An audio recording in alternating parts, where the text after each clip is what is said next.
আসসালামু আলাইকুম। আমরা ভবিষ্যৎ নিয়ে কত টেনশন করি না, আমাদের ভবিষ্যতে কত পরিকল্পনা, কত কিছু থাকে। অথচ আমার মতে ভবিষ্যৎ বলতে কিছুই নেই, যা আছে সবই বর্তমান। কারণ আপনি যদি চিন্তা করেন যে আমার বয়স এখন 30, আমার ছেলে মেয়ের জন্য ভালো একটা কেরিয়ার করে দিতে হবে বা ভালো একটা গাড়ি করে দিয়ে যেতে হবে, আপনার কি গ্যারান্টি আছে আপনি ওখানে বাঁচবেন? বলেন। এই যে ধরেন, আমি যে বাইক চালাচ্ছি, আমি জানিও না যে আমি এই ভিডিওটা পাবলিশ করতে পারবো কিনা। আমার ভবিষ্যৎ বলে কিছু নেই, আমি এখন বর্তমানই বলতে গেলে বর্তমানই ভবিষ্যৎ নিয়ে টেনশন বা ভবিষ্যতের চিন্তায় দিনভর কাটিয়ে দেওয়া। এখন আমি আপনাকে যদি বলি যে ভবিষ্যতে টেনশন করেন না, লাভ নেই, আপনিও পারবেন না, ইভেন এটা আমার মধ্যেও আসবে না।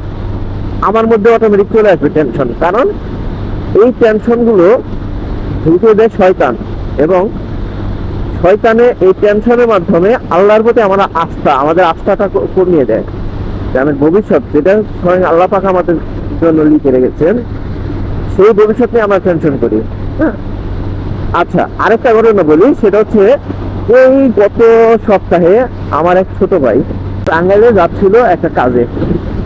তো ফ্রেন্ডের বাইকে চড়ে সামহাও কোনো দুর্ঘটনায় ওর এইখানটাতে মানে গাড়ি উপরে গিয়ে তারপর হচ্ছে একটা গাড়ি বাস ওর একদম কোমর বরাবর উঠিয়ে দেয়। Spot date. এক বাপ এক বাবার একটা সন্তানই, এবং খুবই আদরের সন্তান ছিল। বেসিক্যালি ভবিষ্যৎ বলতে আমার মনে হয় যে এই বর্তমানই ভবিষ্যৎ। কারণ আমি যেখানে আছি 10 সেকেন্ড পর আমি বাঁচবো কিনা জানি না। ওইখানে আমি আসি, পিছন থেকে একটা ট্রাক এসে মেরে দিয়ে আমাকে পিছিয়ে ফেলতে পারে।